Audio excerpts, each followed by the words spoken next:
Okay, so today we're finishing up our graphing polynomials. This is where we get into the nitty-gritty of actually looking at these crazy graphs. They're going to look kind of crazy at first, but the more we look at them, the more you'll be familiar with them. So, example 1, graph a polynomial function. Use a table of values to identify key features and sketch a graph of f of x equals negative 0.5 x to the fourth plus 3x squared plus 2. So before I even get to the table, we should know some features from our previous lesson. First off, the highest degree is even, which means in some way, shape, or form, this should represent a parabola, and behavior-wise, either going up or going down. Our lead coefficient is negative, which means we are going to see this thing decreasing at both ends. So let's check this table of values. And remember, a table of values is created by plugging these numbers into the values of x in the function and crunching out the f of x values, which are also known as the y values. So I've already labeled this. I'm taking some of this from your book, which I hope to get you all on at some point online, but it's not of the utmost importance. We see that the function is increasing and decreasing and increasing and decreasing, which may not look like a parabola, but we have to look at the little values in between. So it starts out as really negative and then goes positive, stays a little positive and keeps decreasing and then increases again until it decreases. So let me scroll down and show you what this thing actually looks like. There we go. This is a polynomial with an even degree and a negative lead coefficient, so both ends of the graph trend towards negative infinity.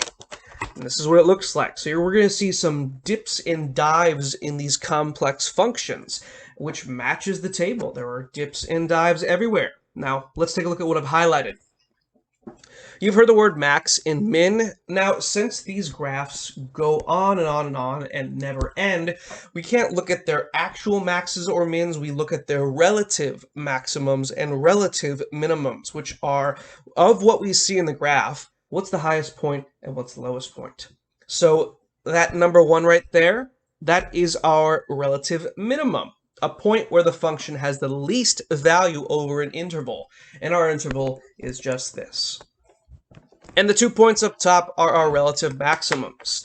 These can also be called turning points, because this is at the points in the graph at which the values start to either increase or decrease.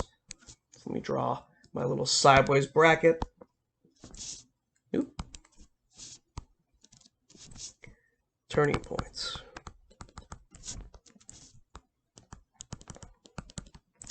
All right. Rate of change over the interval -2, 0. Rate of change is also known as slope. So one thing that you'll be doing with these functions is finding rate of change over specific portions of the function.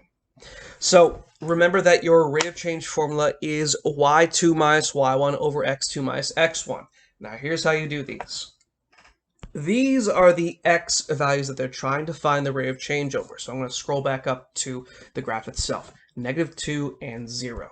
So what they're asking is between the values of -2, well, that's not -2, between -2 and 0, this section of the graph here, they want to know what's the rate of change that's happening. So to do that, we have to find out where the graph is at those x values. And luckily, we have a table for that. At -2, the graph is at 6, and at 0, the graph is at 2. So this is a decreasing rate of change, but we want to find the actual number. So whenever you find rate of change, and they give you an interval like this, you have to find the y values for those x values, which is why a table is so useful. So at -2, I'm at 6, and at 0, I'm at 2. That's my x1, y1. x2, y2. So I just plug it into the formula. Since I know this is decreasing, I know the slope should be negative, and it is. It's -2. 2 minus 6 gets me -4. 0 minus a -2, watch out for those double negatives, or even a positive negative. Make sure you flip your sign correctly. That gets me 2. And -4 divided by 2 is -2. So those are the two things we're going over today. Your turning points and identifying the features of the graph and your rate of change. So I'm going to scroll down. And here we go. Try it. Given f of x equals x to the 5th plus 18x squared plus 10x plus 1. Letter A, make a table of values to identify key features and sketch the graph of the function. Hint, use a calculator and make a table. It's usually a good idea to use the same values. That way you get a good picture of the center of the function. And as another hint, these things can get quite large. So like the example, I scaled my y-axis to be a bit larger than my x-axis. Then find the average rate of change over the interval 0, 2. So if you haven't already, go ahead and pause the video, copy this down, and then unpause it. I'll have the answers for you.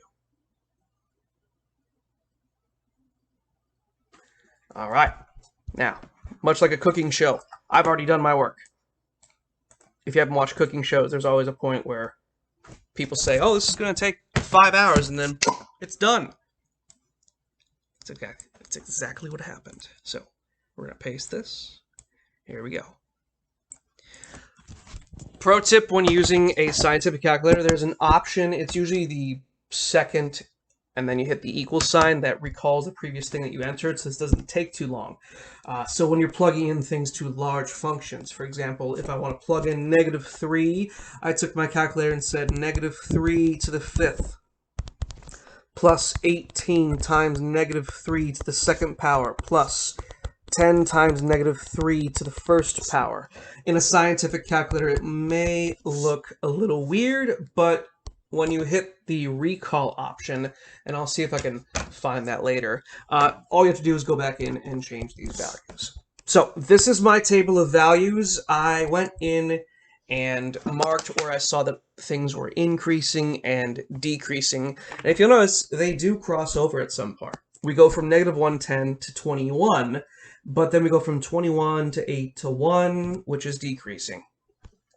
I've graphed the points I was able to graph on my grid, which weren't all of them. So I have 0, 1 is just hovering right here.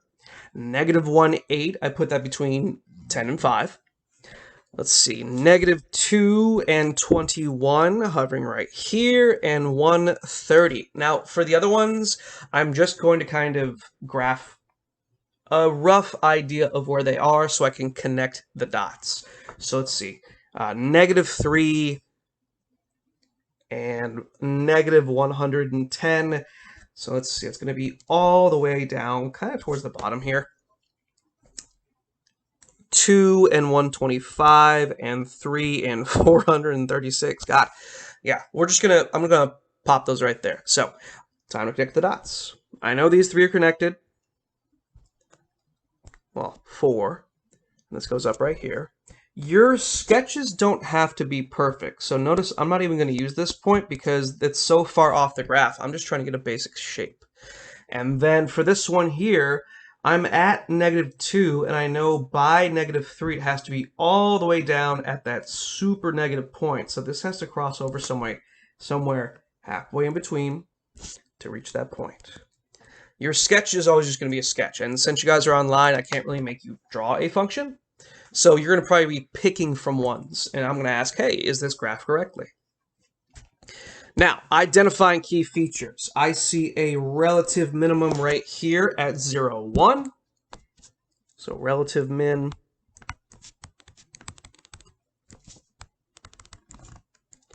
0, 1.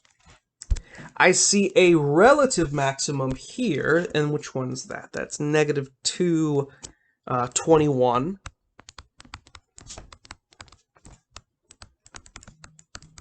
Important thing here, I'm going to be giving you graphs that I ask, hey, what's the relative max, what's the relative min? Estimation is perfectly fine. If we were to actually get the graph of this, I can assure you these may not be the relative maxes and mins. I'm just looking at what I have on the paper. So, it might be a decimal, it might mean -2, oh, excuse me, 21.5 or something like that. I'll go over that when we get to the homework. All right, average rate of change over 0, 2. So at 0, the graph is at 1, and at 2, we are at 125. That is a large change. This should be an extremely large slope. So we have x1, y1, x2, y2.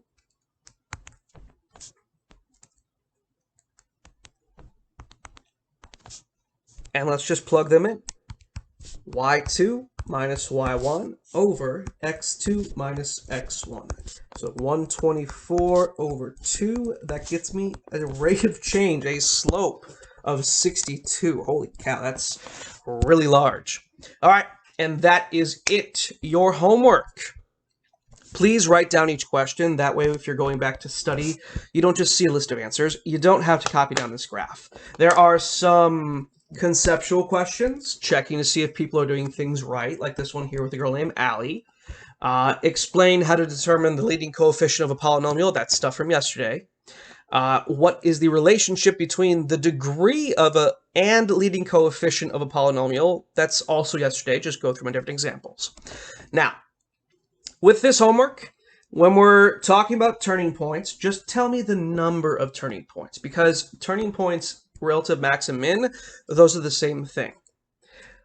And for the relative max and min, you can see these don't really fall on clear points. This is where I mean estimation is okay. For example, on this relative maximum here, you could say, all right, well, that's at about -1/2 and maybe positive 27. Estimation is perfectly fine. For your degree and your end behavior, that's all stuff from the previous lesson, so please look those over. And that's it.